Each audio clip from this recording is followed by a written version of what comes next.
You train to look better, maybe to get stronger, maybe to lose weight, and those are all fine reasons, but here is what nobody in the gym is talking about. Every time you train hard, something is happening inside your skull that has nothing to do with your body. Your brain is physically changing, growing, rewiring, getting stronger, and if you are not training, it is doing the opposite, shrinking, slowing down, breaking down earlier than it should. Most people spend their whole lives protecting their body and completely ignoring the organ that controls everything. We are talking about the difference between a brain that fogs over at 50 and a guy whose mind is so sharp his thoughts arrive before he finishes thinking them. You do not need a brain like that. But you also cannot keep training like your body and your mind are two separate things, because they are not. And what happens to one happens to the other. Section 1. What training does to your brain. Most people think exercise is a physical process. It is not just physical. Every time you train hard, your brain releases a protein called BDNF, brain-derived neurotrophic factor. Think of it as fertilizer for your brain cells. It grows new neurons, strengthens connections between existing ones, and protects them from damage and decay. Here is what makes this remarkable. For a long time, scientists believed the brain stopped growing new cells after childhood. That turned out to be completely wrong. Your brain can grow new cells at any age. And the single most powerful trigger for that growth is intense physical exercise. Studies show that people who train consistently have larger, more active brains than people who do not, regardless of age. Training is not just building your body, it is literally building your brain. Section 2. Focus, memory, and learning. Here is something that should matter to everyone watching this. Regular hard training directly improves your ability to focus, remember, and learn.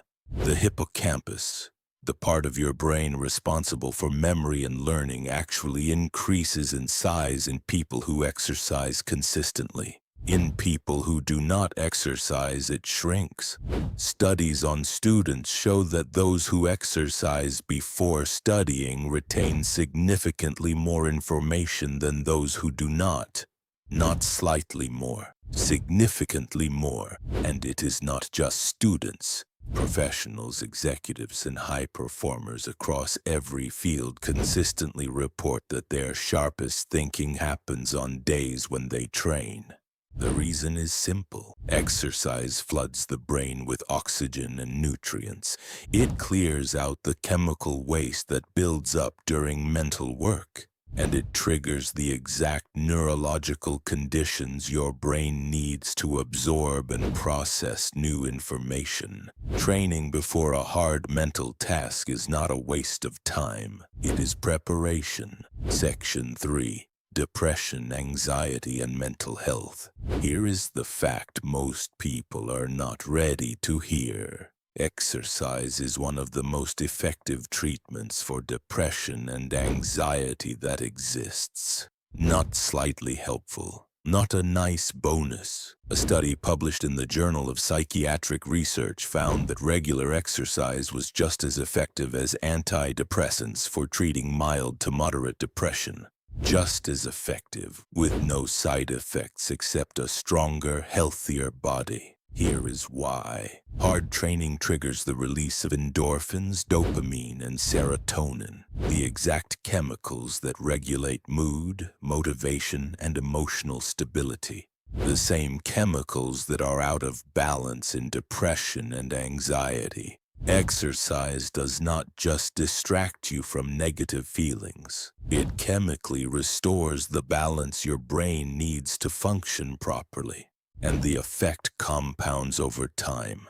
The longer you train consistently, the more stable your baseline mood becomes. The more resilient you get under pressure. the better you handle stress before it handles you. Section 4. Stress and cortisol. Here is something most people do not connect. Chronic stress physically damages your brain. The stress hormone cortisol, when chronically elevated, shrinks the prefrontal cortex. The prefrontal cortex is the part of your brain responsible for decision-making, impulse control, and rational thinking. In other words, chronic stress literally makes it harder to think clearly and make good decisions.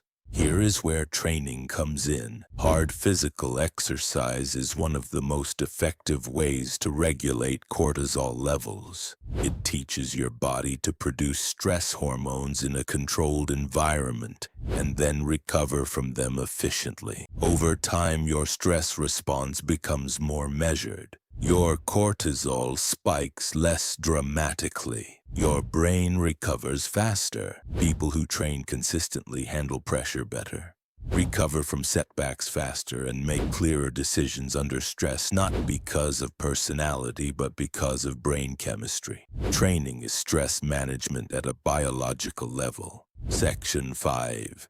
Dementia and long-term brain health. Here is the fact that should make this non-negotiable. Physical inactivity is one of the biggest risk factors for dementia and cognitive decline. A study published in The Lancet found that up to 40% of dementia cases could be prevented or delayed through lifestyle changes, with physical exercise being one of the most significant factors. 40%.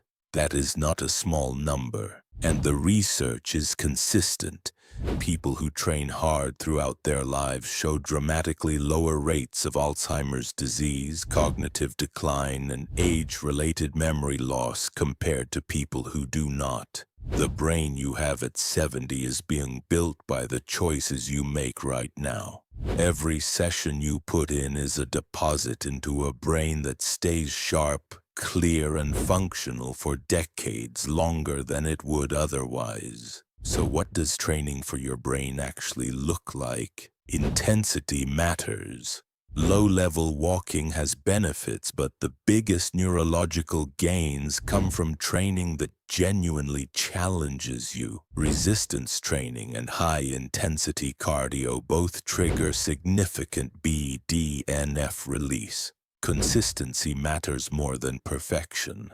4 sessions a week, done consistently for years, will do more for your brain than occasional bursts of extreme effort. Sleep after training. This is when the brain consolidates everything that happened during the session, the physical adaptations and the neurological ones. Skipping sleep after hard training is like building a wall and removing the cement before it sets. And finally, do not just train your body. Challenge your brain during training too. Learn new movement patterns, try new exercises, master new skills. Neurological adaptation requires novelty. The more you challenge your brain and body together, the stronger both become. Your body is the machine. Your brain is what runs it. Train both like your life depends on it, because it does.